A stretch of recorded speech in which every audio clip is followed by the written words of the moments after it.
السلام علیکم ورحمۃ اللہ وبرکاتہ نحمده ونصلی علی رسولہ الکریم اما بعد فاعوذ باللہ من الشیطان الرجیم بسم اللہ الرحمن الرحیم۔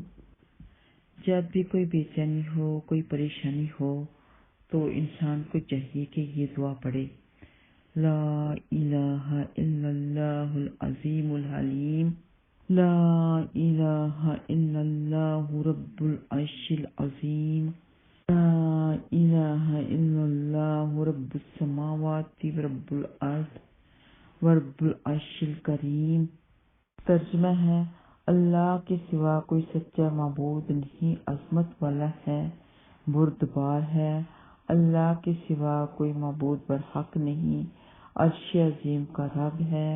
اللہ کے سوا کوئی معبود برحق نہیں، آسمانوں کا رب ہے اور زمین کا رب ہے، عرش عظیم کا رب ہے۔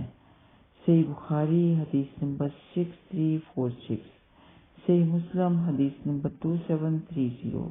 اس کے علاوہ ایک اور دعا ہے اور بہت ہی پیاری دعا ہے، اللہ اللہ ربی لا اشرک بہ شیئا۔ نبی پاک صلی اللہ علیہ وسلم نے فرمایا، کیا میں تمہیں چند ایسے کلمات نہ سکھاؤں جنہیں تم مصیبت کے وقت یا مصیبت میں کہا کرو، یعنی اللہ اللہ ربی لا اشرک بہ شیئا۔ ترجمہ ہے، اللہ ہی میرا رب ہے، میں اس کے ساتھ کسی کو شریک نہیں کرتی۔ ابو داؤد حدیث نمبر 1525۔ پھر ان کے علاوہ استغفار کرنے سے بھی پریشانیاں دور ہوتی ہیں، گناہ معاف ہوتے ہیں، صدقہ دینے سے پریشانیاں دور ہوتی ہیں، اور یہ دعا پڑھنے سے بھی پریشانیاں دور ہوتی ہیں، اور اللہ تعالیٰ آپ کی پریشانی کے بدلے میں بہتر اجر عطا فرماتے ہیں، اس سے بھی زیادہ آپ کو فائدے والا انعام عطا فرماتے ہیں، جو ہے انا للہ و انا الیہ راجعون، اللہم اجرنی فی مصیبتی وَأَخْلِفْ لِي خَيْرًا مِّنْهَا۔ ترجمہ ہے، بے شک ہم اللہ تعالیٰ کے لیے ہیں اور اسی کی طرف لوٹنے والے ہیں، اے اللہ مجھے میری مصیبت کا اجر دے اور مجھے اس کا بہتر بدل عطا فرما۔ صحیح مسلم حدیث نمبر 2127۔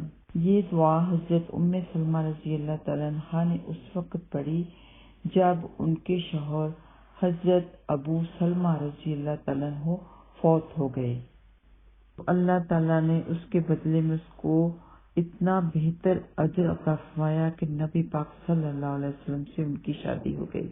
تو کوئی بھی مصیبت ہو، پریشانی ہو، ہم اللہ تعالیٰ پر بھروسہ رکھتے ہوئے دعائیں پڑھیں تو بے شک وہ خیر کی مصیبت، خیر کی پریشانی ہوگی، اس میں کوئی نہ کوئی بہتری ہوگی، خیر ہوگی، اور اس کے بدلے میں اللہ تعالیٰ بہتر اجر عطا فرمائیں گے۔